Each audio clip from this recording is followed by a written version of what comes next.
क्या आपने कभी सोचा है कि जिस नई दिल्ली रेलवे स्टेशन पर आप अपनी ट्रेन का इंतजार करते हैं, वहीं आपके बगल से गुजर रहा कोई मासूम बच्चा शायद अपनी आखिरी आज़ादी की सांस ले रहा हो। क्या आपको पता है कि जिन प्लेटफॉर्म्स पर हम मुसाफिर बनकर उतरते हैं, वहीं हर रोज दर्जनों बच्चों की मंडी सजती है और उनकी मासूमियत का सौदा किया जाता है।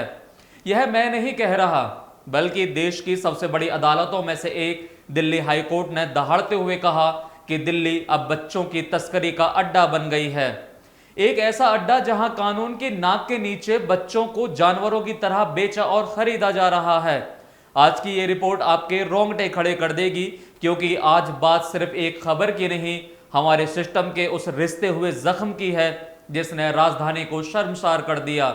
नमस्कार, मैं हूं राज माहौर, आप देख रहे हैं न्यूज वॉच इंडिया।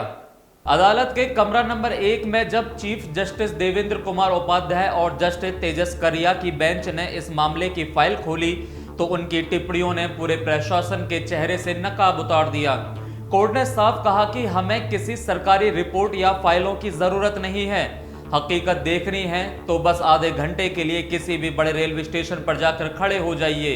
वहां का मंजर खुद गवाही देगा कि कैसे मानव तस्करी का ये काला कारोबार फल फूल रहा है। आनंद विहार से लेकर निजामुद्दीन तक हर स्टेशन तस्करों के लिए एक सेफ पैकेज बन चुका है। इस पूरी कहानी का सबसे खौफनाक मोड़ तब आया जब पुलिस और प्रशासन की साठगांठ का कच्चा चिट्ठा कोर्ट के सामने रखा गया। आप जानकर हैरान हो जाएंगे कि सुरक्षा के लिए तैनात सरकारी रेलवे पुलिस जीआरपी पर यह आरोप लगा कि वे तस्करी के इस सिंडिकेट का हिस्सा बन चुके हैं। नियम और कानून कहते हैं कि जैसे ही रेलवे सुरक्षा बल किसी बच्चे को रेस्क्यू करे, उसे सुरक्षित हाथों में सौंपा जाना चाहिए, लेकिन याचिका में दावा किया गया कि जीआरपी के अधिकारी उन बच्चों को वापस उन्हीं भेड़ियों के हवाले कर देते हैं जिनसे उन्हें छुड़ाया गया था। एक वकील ने तो यहां तक बताया कि एक बच्ची को रेस्क्यू करने के बाद उसे वापस गायब होने दिया गया और कुछ दिनों बाद वह बच्ची उस स्टेशन पर फिर से गुलामी करती मिली। यह दिखाता है कि तस्करों के हाथ कानून की वर्दी से भी लंबे हो चुके हैं। दिल्ली सरकार और उसके महिला एवं बाल विकास विभाग को अब 4 हफ्तों के भीतर इस नर्क का जवाब देना है। हाई कोर्ट ने रेल मंत्रालय और दिल्ली पुलिस कमिश्नर को भी कटघरे में खड़ा कर दिया। सबसे बड़ी जिम्मेदारी पर एनसीपीसीआर पर है, जिसे 6 हफ्तों में दिल्ली के उस हर बच्चे का हिसाब देना होगा जो इन स्टेशनों की भीड़ में गुम हो गया। कोर्ट की यह सख्ती बताती है कि अब पानी सिर से ऊपर गुजर चुका है। कागजों पर बनी एसओपी और बड़ी बड़ी कमेटियां सिर्फ धूल झोंकने का काम कर रही हैं, जबकि जमीनी हकीकत ये है कि बिहार, बंगाल और झारखंड से आने वाली ट्रेनें इन मासूमों के लिए उम्मीद नहीं बल्कि बर्बादी का पैगाम लेकर आ रही हैं।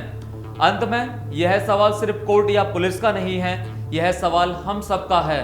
क्या हम इतने संवेदनहीन हो गए हैं कि हमारे सामने एक बच्चा बिक जाता है और हम अपनी ट्रेन पकड़ने की जल्दी में होते हैं?